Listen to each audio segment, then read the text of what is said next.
C'est pour contribuer au développement de notre pays. Parce que nous sommes dans la diaspora, mais nous faisons partie aussi du Sénégal. Souvent, les gens pensent à nous que quand il s'agit d'envoyer de l'argent.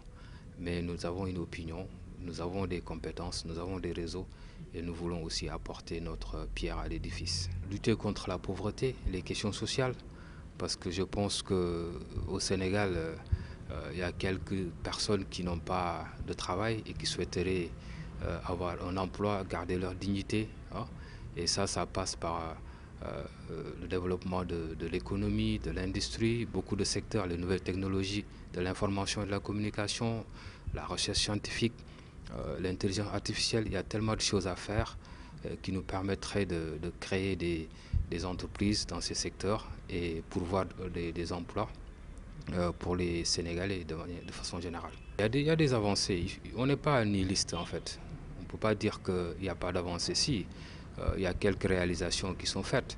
Mais si on écoute les Sénégalais, ils veulent vraiment qu'on insiste un peu sur les questions sociales, c'est-à-dire se soigner, se vêtir, aller fréquenter de bonnes écoles, avoir un emploi pour garder leur dignité, comme je l'ai dit tantôt.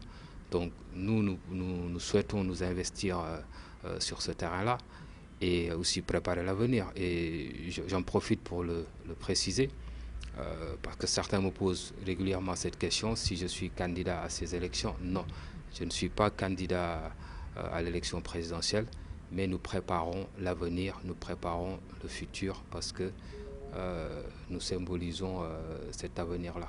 Nous sommes en train d'étudier les scénarios possibles, donc le moment venu, on avisera, mais c'est à l'étude. Parrainage, moi je pense que ça peut être une bonne chose, mais tester ça pour une élection présidentielle, moi je pense que c'est un peu risqué.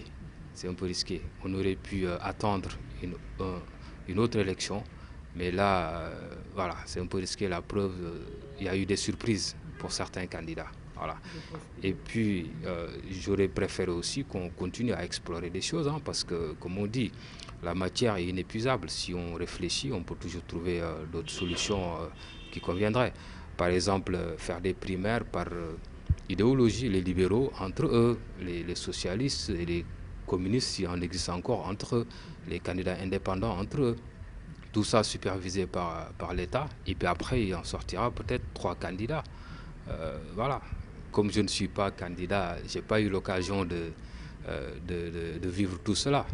Mais je pense que sur certaines questions essentielles comme l'organisation d'une élection, il doit y avoir des échanges réguliers, un dialogue entre l'opposition et le pouvoir pour trouver un consensus sur cela.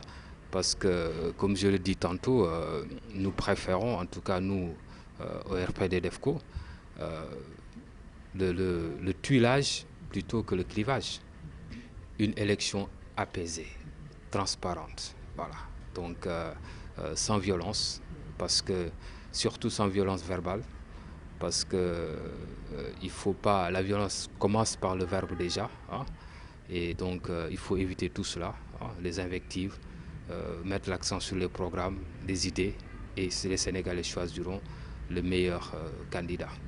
dama gis ne Sénégalais bu nekk war nga mën a contribuer ci sa dëkk te ñun ñoo ngi nekk bitim réew bon duñ fi gëj nag waaw fii lañ nekkoon après ñu dem eggale suñu jàng bitim réew yàlla def ñu fay liggéey ñuy def ay va-et-vient di ñëw fii ba ñu ne dañuy dugg ci langue politique yi créer suñu parti politique bu tudd RPD DEFCO muy rassemblement populaire pour le développement yow damay insister ci DEFCO bi parce que dañu bëgg lu concret ay actions concrètes voilà.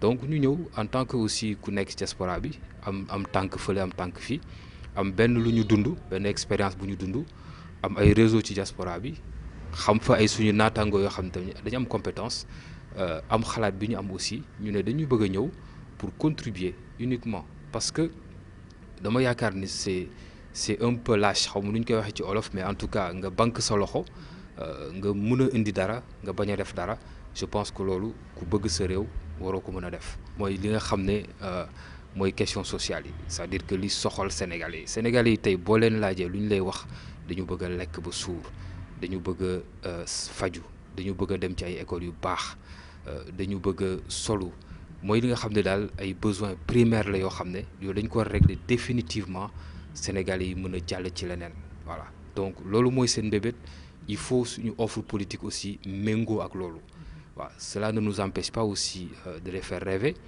dem ci yeneen perspective comme développer vraiment recherche scientifique bi ci yenn secteur numérique bi ak intelligence artificielle wala aussi comme ñoo ngi waaj a am ay ressources naturelles comme pétrole bi mun nañ tam développer la pétrochimie nga xam ne pétrochimie day créer ay industries yoo xam ne ci plastique la ci équipement automobile la ci santé la ci cosmétique la ci domaine yu bëree bëri mën nañ ci créer ay emplois yoo xam ne dina jariñ Sénégalais yi ba ñu mun a garder seen dignité am liggéey lekk ba suur jàll ci leneen voilà loolu dafa am solo.